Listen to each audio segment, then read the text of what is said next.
Saya Zaid Ali. Pemilihan umum Indonesia tinggal beberapa bulan lagi. Hajat demokrasi memilih presiden dan wakilnya serta wakil rakyat itu bakal digelar bulan Februari 2024. Kontestasi telah dimulai. Syukurnya kondisi sosial politik tidak sepanas dan segejolak pemilu tahun 2019 lalu.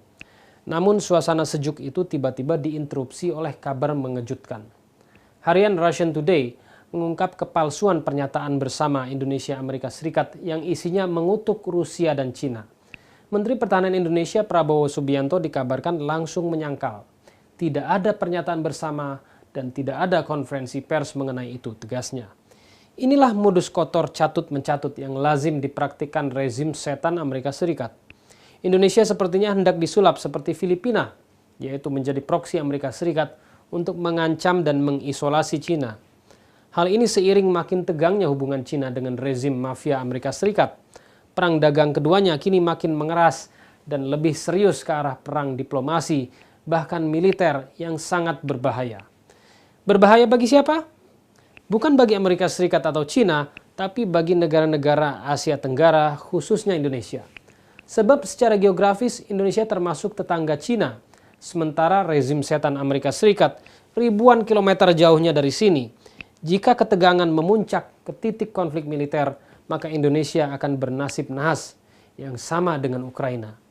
Ingat, Indonesia yang luas ini tidak hanya dihuni oleh segelintir pembesar politik atau taipan ekonomi, tapi juga didiami oleh bineka rakyat yang jumlahnya 270 juta jiwa. Berkonflik dengan tetangga seperti Cina hanya demi mengamankan dan memenangkan rezim setan Amerika Serikat sama saja dengan menjadikan rakyat dan negara Indonesia sebagai tumbal. Sementara Indonesia nyaris tak punya masalah dengan Cina. Satu hal paling jelas dari sejarah politik setan Amerika Serikat adalah karakternya yang anti rakyat. Dalam sistem dan rezim setan Amerika Serikat, rakyat hanya berstatus akar rumput yang dicerabut saat pemilu, lalu kembali diinjak-injak setelah pemilu berakhir. Rezim setan Amerika Serikat juga terkenal tak segan-segan mengorbankan rakyatnya sendiri. Sejumlah kota di Amerika Serikat kini terpuruk secara sosial dan ekonomi. Secara sosial, angka kriminalitas hingga imoralitas melonjak ribuan %. Beberapa kota seperti Philadelphia, bahkan sebagaimana banyak diekspos di platform YouTube, tampak seperti kota mati yang dihuni para zombie. Perekonomian Amerika Serikat juga mengalami resesi terparah sepanjang sejarah.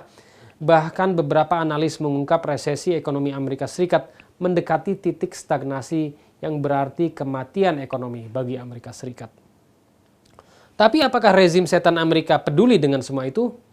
Sama sekali tidak. Kini mayoritas rakyat Amerika Serikat terpuruk, tapi rezim mafia Amerika Serikat malah mengguyur Ukraina ratusan juta dolar untuk memerangi Rusia. Rakyat Amerika Serikat hanyalah objek dan komoditas politik bagi rezim mafia Amerika Serikat. Mekanisme sosial, politik, dan ekonomi Amerika sangat anti rakyat dan hanya menguntungkan para elit ekonomi dan politiknya semata. Tak puas menganiaya rakyatnya sendiri, rezim setan Amerika Serikat pun bernafsu menganiaya bangsa lain. Republik Islam Iran adalah saksi sekaligus korban utama dari kezaliman setan Amerika Serikat. Sejak Iran mengalami revolusi Islam sampai detik ini, rezim setan Amerika Serikat terus mengumbar ancaman fitnah, teror, sanksi, embargo, hingga kudeta. Tapi kendati telah mencapai titik maksimum, upaya jahat setan Amerika Serikat tetap gagal. Bahkan jadi bumerang, mematikan. Semua kejahatan Amerika, alih-alih melemahkan, malah kian membuat Iran perkasa dan maju luar biasa. Jika dibandingkan secara head-to-head, maka kekuatan Iran dari segala aspeknya kini jauh melampaui rezim setan Amerika Serikat. Salah satu aspek kekuatan Iran yang tak dipunyai Amerika Serikat adalah solidnya hubungan rakyat dengan pemimpinnya. Dalam konteks ini, Indonesia punya posisi yang nyaris sama dengan Iran. Titik kekuatan inilah yang terus ditarget oleh rezim setan Amerika Serikat untuk direnggangkan hingga dibenturkan. Karenanya, pemilu yang berjalan kondusif, masif, dan damai akan menggagalkan plot jahat Amerika dalam melemahkan Indonesia dan membenturkan rakyat dengan pemimpinnya. Lebih dari itu, intrik jahat rezim setan Amerika terhadap Indonesia tak lebih dari langkah putus asa. Kenapa?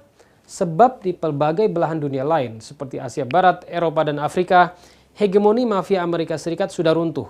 Kini hegemoninya hanya tersisa di sebagian kecil wilayah dunia, termasuk Asia Tenggara.